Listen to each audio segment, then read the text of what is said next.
Hello, Rachael Plant here.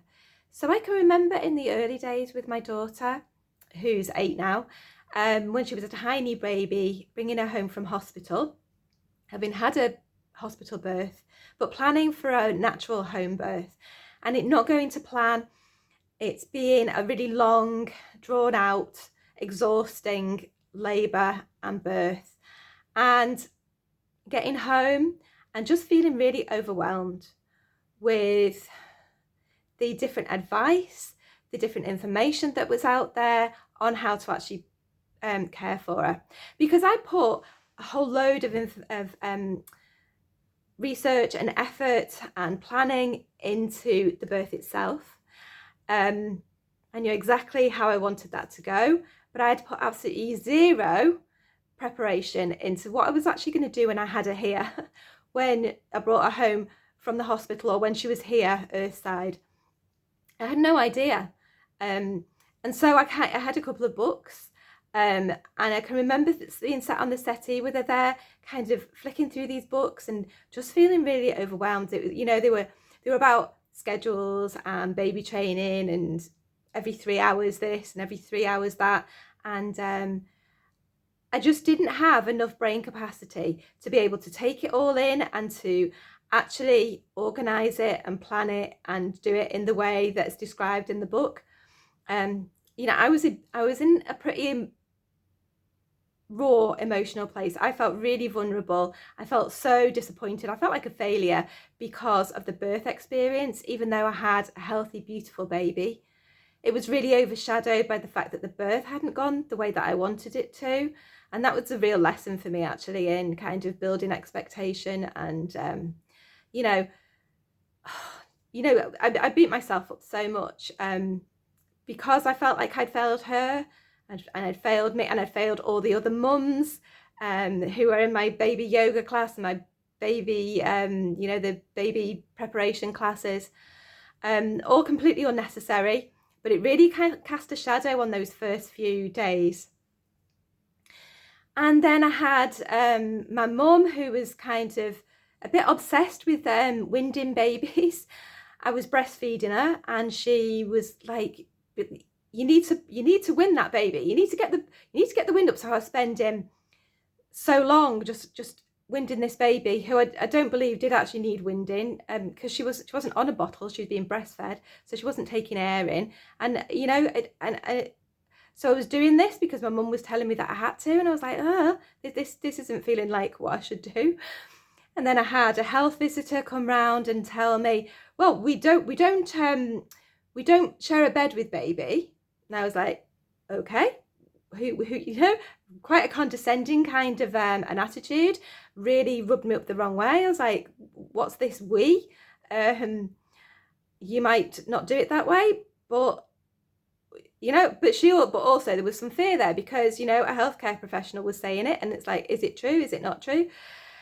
And I spent the first few weeks sorting all of this out for myself. And what I ended up doing was just kind of going within and feeling into, well, what feels right? What feels natural? What should I be putting my baby down to sleep in the Moses basket? Or should I just be letting her fall asleep where she is in my arms? Should I be,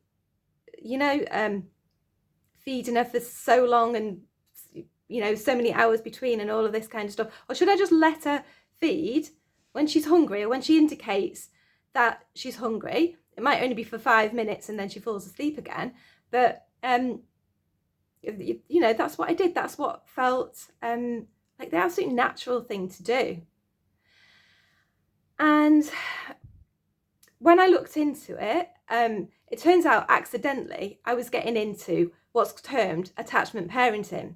Now, it's a label and it's a term, and I use that when I talk about this kind of parenting, because it's something for people to identify with. It's something that people might have heard of, but really what I'm talking about is a natural, instinctual way to parent, and it's the way that we, as the human race, have parented for thousands of years until fairly recently. And the way that Indigenous tribes still parent today, even today, you know, that is the way that they do it.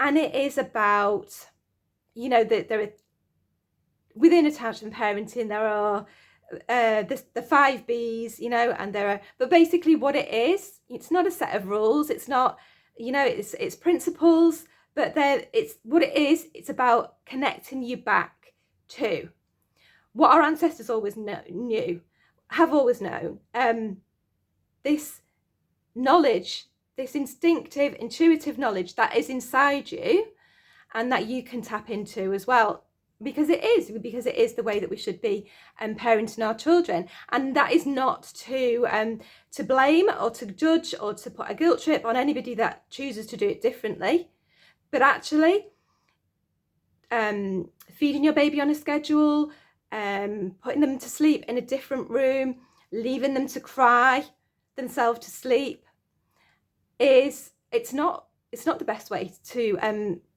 parent your baby or your toddler or your older child even. It is, you know, research shows that the first 2 years are really, really important in the brain development. The brain, you know, the brain is still developing in an infant and a young child. And there are neural pathways that are still building, and those, when they receive from their primary caregiver, you know, their mum or their dad, whoever's looking after them, nurturing, when they are responded to, when their needs are responded to, you know, when they cry, when they are smiling at you, when they need attention, when all of those things, when they're responded to in the moment as they need it, they learn to trust the world, they learn to trust themselves, they learn to trust their bodies, and they learn that all is well in their world, that, you know, they can ask for their needs to be met. And even a tiny, tiny infant is only asking for their needs to be met when they cry or, you know, when they communicate with you. It's all constant communication. And as these neural pathways are developing in the brain, when they are receiving that kind of parenting, that nurturing, responsive kind of parenting, it is setting up neural pathways for empathy, for emotional resilience, for emotional well-being. And, you know, it's the optimum way, as human beings, this is the optimum way to receive parenting. And obviously we want the best for our babies, you know, we want the best for our children, and we want them to grow up into strong, happy, creative, independent individuals as adults. So for me, what attachment parenting is, it's about empowering yourself. It's about feeling into what is it that I want to do with my baby, and it's not kind of wearing it like something that's restrictive or rigid. It's, you know, it's fine if you want to put your baby into a pushchair, and you know, I haven't got very strong shoulders, and my shoulders, my back used to ache if I was carrying my baby in a sling for a long time. So I did used to put her in the pushchair or in the pram. But there were times when it was really, really obvious that she didn't want to be in the pushchair or in the pram, and she wanted to be held, she wanted to be close to me. So I would have the sling with me, and those times when she was really crying and she just wasn't happy, she was fussing in the pram, I would pick her up and I would put her into the sling and I would have her close to me. Equally, you know, maybe you don't want your baby right next to you in your bed. Maybe that doesn't, maybe co-sleeping doesn't feel completely comfortable to you. But, you know, you could have the baby, you know, there are like, or what do you call them? Like little side cots that you can attach to the bed. So they are, you know, they're in their own safe sleeping space. But, you know, they're still really close. They can see you, they can smell you, they can feel your touch. You know, you're there to be able to respond to them in the night and to keep them feeling safe and secure. So, yeah, it's about feeling what feels right for you and not necessarily taking that advice that is given to you, however strongly that advice is put forward. It's taking control of the situation and your parenting style and your relationship with your baby, and how that is going to develop, what it is that feels right, what feels comfortable. And that's going to be, it's going to be different for different people. But it's really about doing it differently, or having the opportunity to do it differently to how we're told that we should be parenting our babies in the mainstream and by healthcare professionals. And researching it for ourselves, thinking, well, actually, is this the right way to do it? In all kinds of different ways, with, to do with their health, to do with their education. There are so many different things, so many different rabbit holes that I've been down and I've researched and I've worked it out for myself. And I might be stepping outside of kind of the herd and the tribe, but I've actually found, in doing that, I've found my own tribe. I've found a group of like-minded women who've been an absolutely brilliant support over the years, to have other people who get it.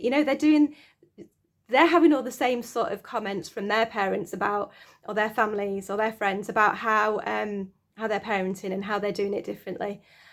And just to have somebody there that gets it, that knows where you're coming from, it's incredible. That in itself is incredibly empowering to have that shared experience together. And for your children to be able to play together in a more, free sort of environment, it's what it's all about for me. It's finding that freedom. It's finding that power.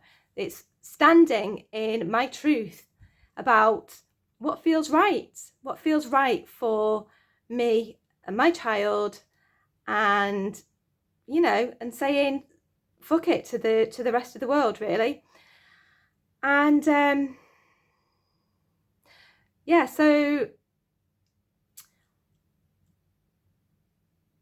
none of this is new. None of this is new. This is how our ancestors parented. This is how, until really, really recently, and it makes you wonder, well, why is it all changed? Why have we been encouraged to parent in this way that separates us from our child so much of the time? What is wrong with the old ways of parenting, as a family unit, having that bond with your baby and with your child? Why is it being encouraged to break those bonds and to have separation come in, and to have more of this pushing children, infants and babies and children, toddlers and children, to be more and more independent from their parents? Why can we not just chill out and just let them do it at their own pace, and respond to them in the way that they need, by being tuned into them, And I don't mean like overprotecting them. I don't mean mollycoddling them so that they're never able to be separate from you and to be independent from you. This isn't what this is about at all. It's about meeting those needs as they arise, and as your child, your baby, communicates them to you, so that they can feel secure, so that they can feel happy, and that all is well with their world, because they're being responded to, because they're being listened to, because they can feel it. They can absolutely energetically feel it when they are being attuned to. So if you want to hear more about this kind of parenting, you can subscribe to my email list. And when you do, I also will send you a free guide, which is 7 ways attachment parenting can help you to overcome overwhelm and bond with your baby. So there is the link in the comments below. Sign up and that will be sent to you.